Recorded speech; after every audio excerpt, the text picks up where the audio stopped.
Dear friend, take a breath and let yourself settle for a moment. Because what you're reading right now didn't land in front of you by chance. Something higher guided you to this exact message at this exact point in your life.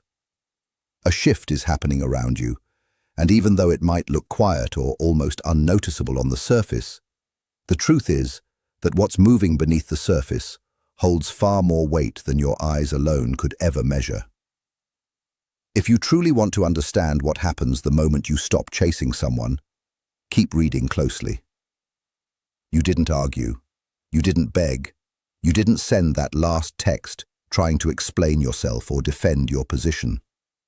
You simply stopped. You pulled back your energy from someone who had grown far too comfortable receiving it, while giving almost nothing back in return. And in that quiet, brave choice, something powerful and almost sacred was set into motion. Something you may not fully grasp yet. The person who once assumed you'd always be there is now sitting inside a silence they weren't ready for. All the warmth you gave so freely, the attention you offered day after day, the emotional openness you never held back. It's gone now.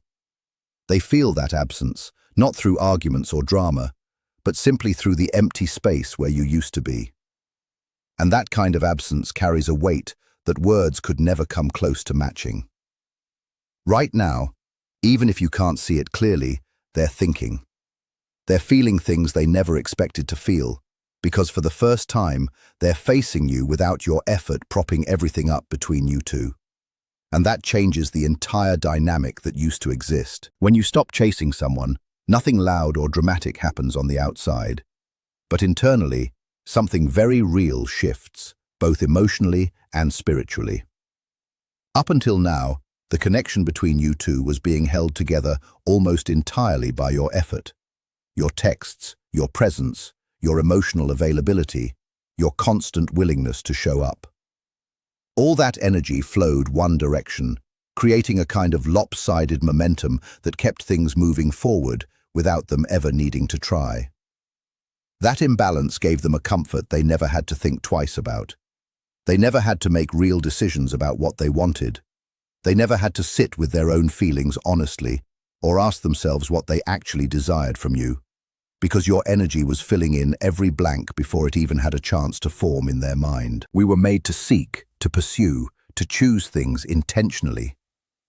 But when only one person is doing the pursuing for both people, the other person never goes through the process that actually builds real, lasting commitment. They were present in the relationship without ever truly investing in it. And a connection sustained by only one side isn't a true bond, it's just convenience. The moment you stopped, that whole structure started to crack. Not because you caused a scene or forced a confrontation, but because you took away the force that had been propping up an imbalance that was never supposed to last forever. What once felt secure and guaranteed to them now feels shaky and unfamiliar. And people, by nature, don't sit comfortably with uncertainty, especially when something they actually value suddenly feels at risk. Proverbs 4:23 tells us to guard our hearts above everything else, because everything in our lives flows from that place. When you stopped chasing, you started guarding your own heart.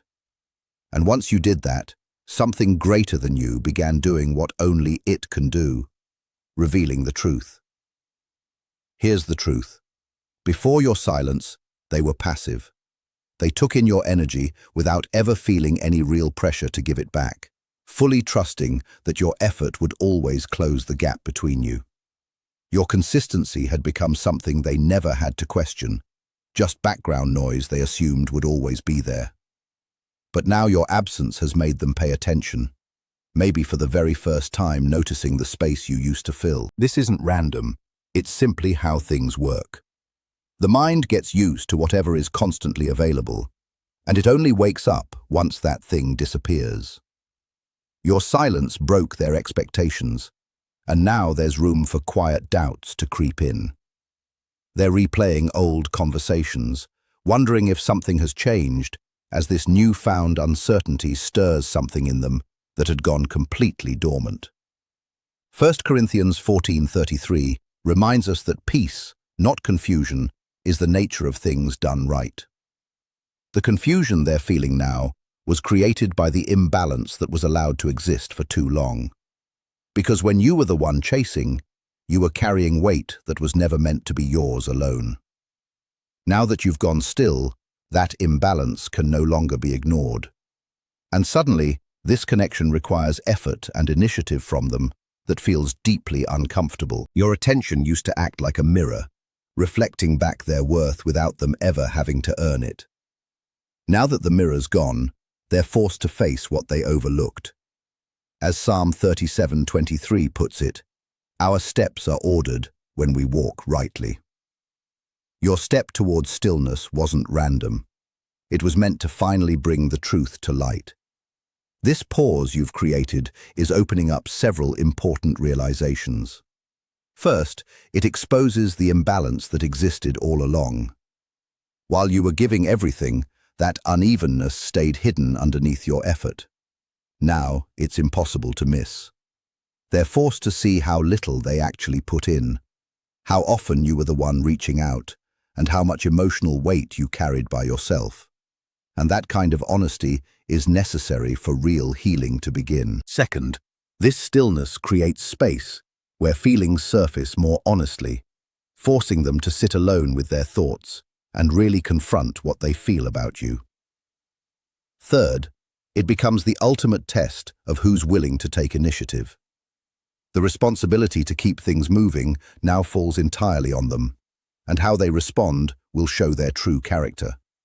Because someone who genuinely cares about you won't let silence stretch on forever. And finally, this reveals emotional and spiritual maturity. Not everyone reacts to absence the same way, and how a person responds to your quiet is one of the clearest windows into how emotionally and spiritually grown they really are. Someone who's truly capable of real, committed love won't get defensive when you pull away. They'll sit with the discomfort instead of running from it. They'll look at their own behavior honestly instead of hiding behind pride. They'll ask themselves the hard questions and won't flinch away from the answers. But someone who hasn't reached that level of emotional maturity yet will fight this process every step of the way. They might pull back even further just to protect their ego. They might tell themselves the connection was never really that meaningful to begin with, even though it felt real when you were fully there. They might just wait around, hoping you'll slip back into old habits, instead of stepping up with the courage the moment calls for. Rather than looking inward, they'll look outward, chasing distractions to avoid facing the deeper questions your silence has stirred up. But avoiding something never brings clarity, it just puts it off. The silence stays, the absence stays. And sooner or later, they have to choose. Keep running from the truth, or finally face it honestly and with humility. This is exactly why choosing to stop chasing holds so much weight. It clears away every distraction, every excuse. It reduces the connection down to what it really is at its core. Nobody's being talked into anything. Nobody's being convinced. Nobody's being pulled along by someone else's effort. What's left is simply choice. Plain, undeniable choice. They have to decide if you're worth pursuing. They have to decide if this connection is worth the effort. They have to decide whether they're ready to move past comfort and convenience into real responsibility and commitment. For a long time, your effort made those decisions unnecessary for them. Your consistency closed the gap. Your messages filled the quiet. Your availability smoothed over every uncertain moment. But that's not the case anymore. The space between you two can't be crossed by your effort alone now, because your effort isn't carrying that weight anymore. The bridge has to be built by both people, or it doesn't get built at all. And that can be a hard truth for someone who's grown used to taking without giving back. It makes them face the fact that no relationship survives forever on just one person's devotion. At some point, it has to become mutual. At some point, The responsibility has to be shared. This is one of the biggest truths that stillness reveals. Quiet has a way of exposing what busyness hides. When things go still, motives become clear. Intentions become clear. Priorities become clear. Someone who genuinely values the connection will start moving toward it, instead of away from it. Not just out of fear of losing you, but out of a real recognition of your worth and a sincere desire to finally show up equally in something they once let you carry alone. And this isn't just revealing something about them, it's revealing something about you too. Your silence is bringing clarity to your own heart as well. It's showing you how much energy you were pouring into keeping alive something that needed effort from both sides. It's showing you where you may have mistaken effort for results. It's helping you see that love can't be forced, commitment can't be manufactured, and real connection can't survive on one-sided sacrifice. This stillness won't always feel easy. There will be moments when you're tempted to reach out, just to escape the uncertainty. There will be moments when the quiet feels heavier than you thought it would. But those are usually the moments where the biggest revelations happen, because once you stop chasing someone else, you finally get the chance to reconnect with yourself. You start hearing things that got drowned out while you were busy striving. You start noticing needs you'd been neglecting while your focus stayed fixed on someone else. You start remembering that your worth was never up to them. Your value was never decided by how much effort they gave. Your significance was never tied to whether they noticed what you brought to their life. And as that understanding grows, something shifts. The desperation that fueled the chasing starts to fade. The fear that kept you striving starts to loosen. In its place comes peace, clarity, and a deeper trust that things will unfold the way they're meant to. You stop feeling like you have to force outcomes. You stop feeling responsible for holding up a connection that was always meant to be shared. You start understanding that anything truly meant for you will require both people to show up. And that understanding changes everything. It frees you from trying to control what was never yours to control. It frees you from carrying weight that was never yours to bear. It lets you trust that the truth will show itself in ways effort never could. As this silence continues doing its work, both of you are being brought toward greater honesty. Their response reveals who they are. Your stillness reveals who you're becoming. And in that, something much bigger than a relationship is being shaped. Clarity is being restored. Balance is being created. Wisdom is being taught. Both of you are being guided toward truths that could never have surfaced while one person kept doing all the chasing. How they respond is one of the clearest signs of whether they're truly ready for the kind of love you deserve in this season of your life. The next layer this reveals is their real, authentic feelings. Your constant presence may have been keeping certain emotions alive in them, emotions fueled more by your energy and effort than by any true depth of feeling on their part. But once you're no longer there, that outside influence disappears completely. What's left is the honest truth of what they actually feel about you, independent of anything you're doing. If their feelings are genuine, your absence will make those feelings grow stronger. They'll start missing you, not as a comfortable habit or convenient routine, but as someone specific and irreplaceable. They'll finally recognize what you actually added to their life, things they never slowed down enough to notice before. But if their feelings were shallow, if they were held up more by how easy you made things than by any real emotional depth, that truth becomes just as clear through the silence. And either way, that's a gift. Because the truth, even when it's hard to accept, is always better than a comfortable illusion keeping you stuck somewhere you were never meant to stay. Beyond what it shows about them, this stillness is also awakening something within you, a kind of clarity that matters just as much. This silence you've chosen isn't only doing work on their end, it's doing something just as important inside you. It's creating space for God to speak directly into your spirit without all the noise, the anxious thoughts, the overthinking the constant emotional striving that used to fill that space. When you stop pouring your energy towards someone who isn't meeting you halfway, that energy comes back to you.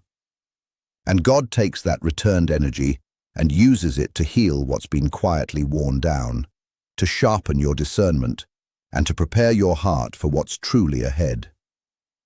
Isaiah 30:15 says that in returning and rest we find salvation, and in quietness and trust we find our strength. Your silence is your strength, friend. It always has been, even in the moments when it didn't feel that way. This process also removes whatever isn't meant to last. If this person isn't truly meant for you, if this isn't the kind of connection God intended as something lasting between two people, your silence will make that undeniable. Not through fights or pain, but through quiet, natural revelation. What isn't meant to stay will fall away under the honest weight of your absence. And a door closing, dear one, is never punishment for something you did wrong. It's always protection for what's still ahead. What leaves your life to make room for something better isn't loss. It's preparation for what's really coming. Once your energy shifts and the chasing stops, the other person enters a season of emotional and spiritual unease, even if they keep up a calm appearance on the outside. It's worth understanding what that unease actually looks like, so you don't misread what's happening in the space between you. Their first reaction is rarely clean or obvious. It usually shows up as a tangle of confusion, growing curiosity, and a quiet anxiety simmering beneath their day-to-day life. Confusion tends to come first. They'd gotten used to a certain emotional rhythm with you, one where your energy consistently flowed toward them. That rhythm gave them a sense of stability, even if they never really noticed it or appreciated it while it was there. Once that stability's gone, their mind can't settle. They start asking questions that never quite land on an answer. Why did this change? What happened? Did they do something? Did you change? Did they change? Round and round it goes, without ever finding solid ground. And that kind of circling creates a discomfort that's hard to shake. What happens after the silence sets in and the reflecting begins isn't decided by circumstance alone. It depends entirely on the emotional maturity of the person facing it. Your absence opens up space, but what fills that space depends completely on who they are underneath. Someone who's genuinely mature doesn't just react to the discomfort your absence stirs up. They pause. They look inward instead of outward for answers. They become curious not just about you, but about their own role in everything. When they feel the weight of the shift, they don't rush to blame you or build an excuse that keeps them innocent. Instead, they start looking honestly at what they contributed. Did they communicate what they actually felt? Did they pursue what mattered when they had the chance?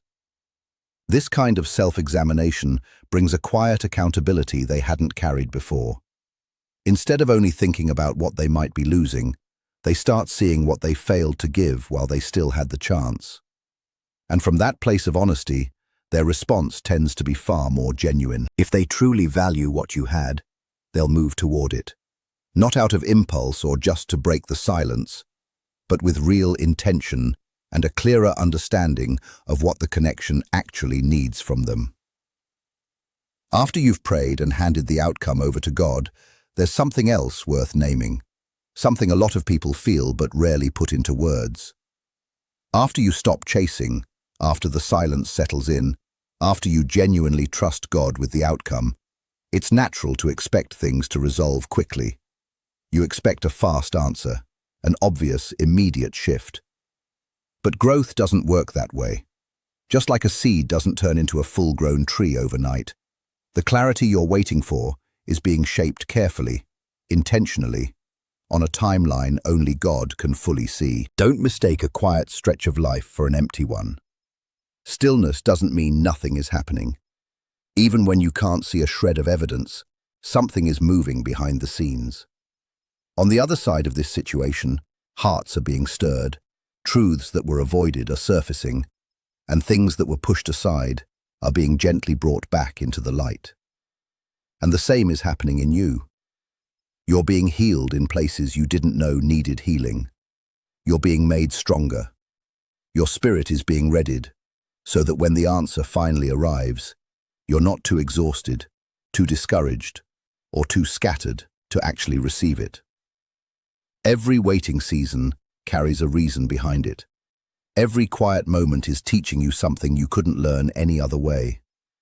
And every time you choose to let go, instead of force things, you make space for a kind of wisdom that struggling and striving could never produce on their own. From the outside, silence can look like nothing is going on.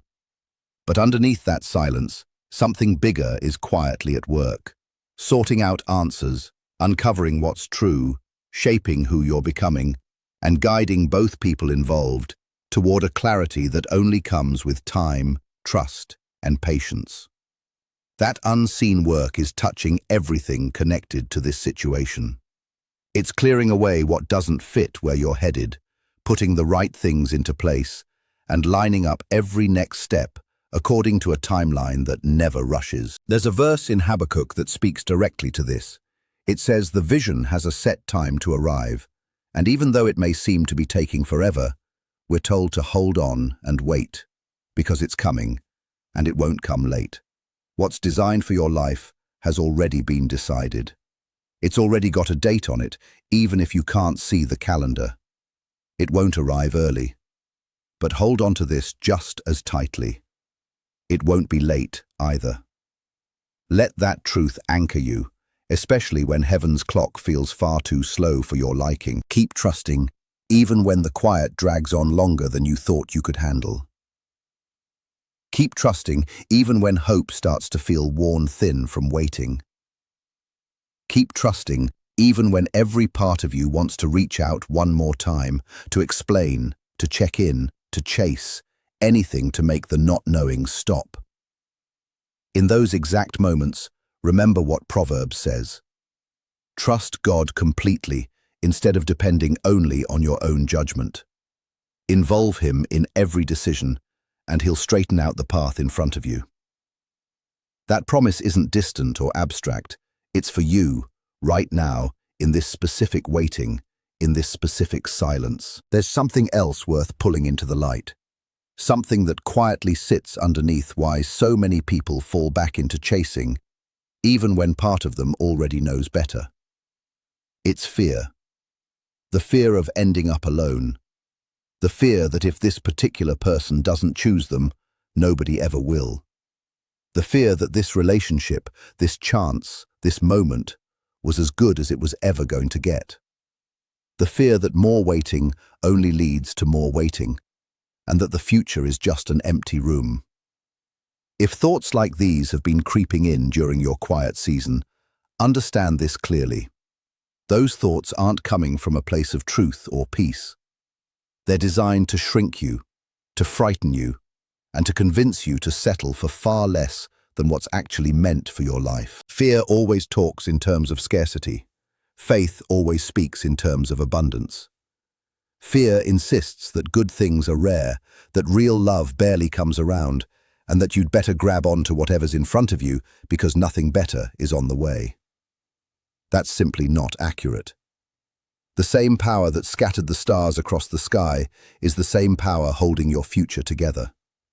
The same force that keeps the seasons turning in order is the same force that orders meaningful relationships and connections. Whatever opened doors for you before that you never saw coming can absolutely open new doors again, in ways you haven't even imagined yet. When fear is steering, people start chasing because it feels like the clock is running out. They hold on to relationships that have already turned unhealthy because they're terrified there won't be another opportunity.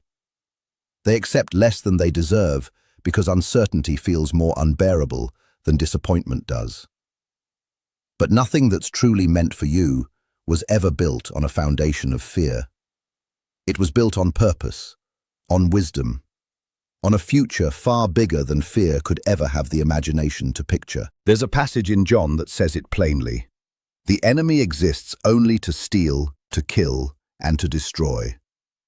And one of the very first things he tries to take from you is your confidence, your belief that good is genuinely on its way. If he can convince you that you've slipped through the cracks and been forgotten, he'll keep you chasing after things that were never yours to begin with. If he can convince you your time is nearly up, he'll keep you making choices out of panic instead of faith. And if he can convince you that one single person is your only shot at happiness, he'll keep you trapped in situations that have long stopped serving who you're becoming. But truth always outweighs fear. Nothing meant for you operates under a scarcity clock. The timing hasn't gone wrong, the wisdom behind it hasn't gotten confused, and none of it was ever riding on one person's ability to recognize your worth. What belongs to you cannot be erased just because someone else couldn't see it clearly. It cannot be taken away by somebody else's hesitation or poor judgment. And it does not disappear simply because one door happens to close today. There's a beautiful line in Zephaniah that speaks straight into fear and loneliness. It says, "The Lord your God is right there with you, powerful enough to save, and that he takes real delight in you. In his love, he quiets the fear inside you and calms the anxious thoughts running through your mind. He celebrates over you with joy and singing." Let that truth sit with you for a moment.